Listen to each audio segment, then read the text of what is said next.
Frères et sœurs de Centrafrique, mes chers concitoyens, l'année 2016 s'achève avec son lot de joie et de malheur, mais également avec des acquis. Notre pays, malheureusement, demeure l'un des 5 pays les plus pauvres au monde.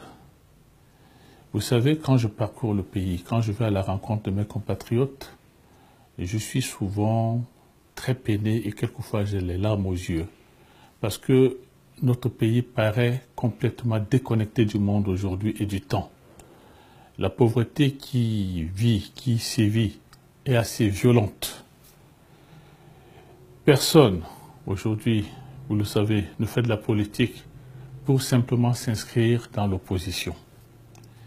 Mais pour donner une chance à la paix dans notre pays, j'ai renoncé à revendiquer ma victoire aux élections présidentielles. Et je vous suis reconnaissant d'avoir compris mon message. Je m'étais pourtant préparé pour ce métier. J'ai un parti qui est très bien organisé, j'ai une bonne équipe, mais est-ce qu'il fallait verser le sang des Centrafricains pour revendiquer le pouvoir? Est-ce qu'il fallait prendre le risque que des électeurs soient mécontents et qu'il y ait encore du sang versé? Nous avons souhaité, parce que l'essentiel, c'est qu'il y ait la démocratie dans le pays, c'est que le processus avance. Nous avons souhaité que ce processus avance. Et aujourd'hui, Dieu merci, 2016 s'achève avec un nouveau président de la République, un nouveau gouvernement, un nouveau parlement. Tournons la page, chers compatriotes. Je suis avant tout républicain et j'aime mon pays. C'est pour cela que quand il m'a été proposé l'union sacrée, j'ai donné mon accord sans condition. Je voulais qu'on se tienne la main tous ensemble pour lutter contre tous les maux que connaît le pays. Mais je me suis rendu compte que cette union sacrée est restée au stade du slogan, que ça ne prenait pas corps. Donc j'ai choisi, pour la RCA, pour mon pays, j'ai choisi de reprendre la casquette que me conféraient les résultats des élections présidentielles, la casquette d'opposant. Et comme vous le voyez, chers compatriotes, l'URCA et moi, dans nos actes, dans nos déclarations, à l'Assemblée nationale comme ailleurs, nous faisons de l'opposition responsable, constructive, mais vigilante. Nous félicitons toutes les bonnes actions quand il y a des insuffisances et beaucoup d'improvisation, comme c'est le cas. Nous faisons des suggestions, mais quand il y a des dérives, nous condamnons fermement. Dans notre situation actuelle, c'est le meilleur service que nous puissions rendre à notre pays. Certains prônent la pensée unique. C'est dangereux pour un pays. Quand il y a pensée unique, on évolue vers la dictature.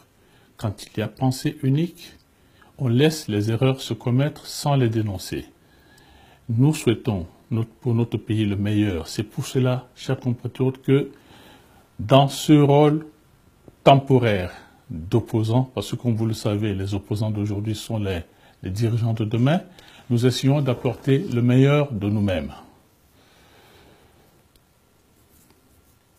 Ainsi, vous avez vu que pour contribuer au bonheur de mon pays, j'ai fait partie de l'équipe du Parlement qui a accompagné le gouvernement à Bruxelles, pour la table ronde de Bruxelles. Également dans ce sens, j'ai proposé aux députés de l'UMPD qui ont bien voulu accepter de m'accompagner dans l'arrière-pays pour discuter avec les populations et avec les bandes armées et voir comment faire pour que les populations vivent en paix. Chers compatriotes, nous démarrons l'année 2017 toujours dans la violence malheureusement. Mais vous avez droit au bonheur comme partout dans le monde entier. C'est pour cela que pour cette année nouvelle, je vous souhaite beaucoup de bonheur, beaucoup de santé. Je souhaite que les armes se taisent pour que nos enfants puissent aller à l'école partout dans le pays. Je souhaite que les armes se taisent définitivement pour que les paysans vaquent à leurs occupations, qu'ils aillent au champ, qu'ils fassent du commerce. Je souhaite que les résultats de Bruxelles se traduisent en actions concrètes pour qu'il y ait de quoi financer le DDRR et que nos enfants, nos jeunes qui portent les armes aujourd'hui puissent les déposer et avoir de nouvelles activités génératrices de revenus. Je souhaite que les investisseurs viennent massivement dans ce pays investir pour créer plus de richesses et pour donner des emplois à nos jeunes.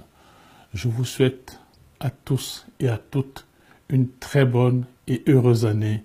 Que Dieu vous protège. Merci.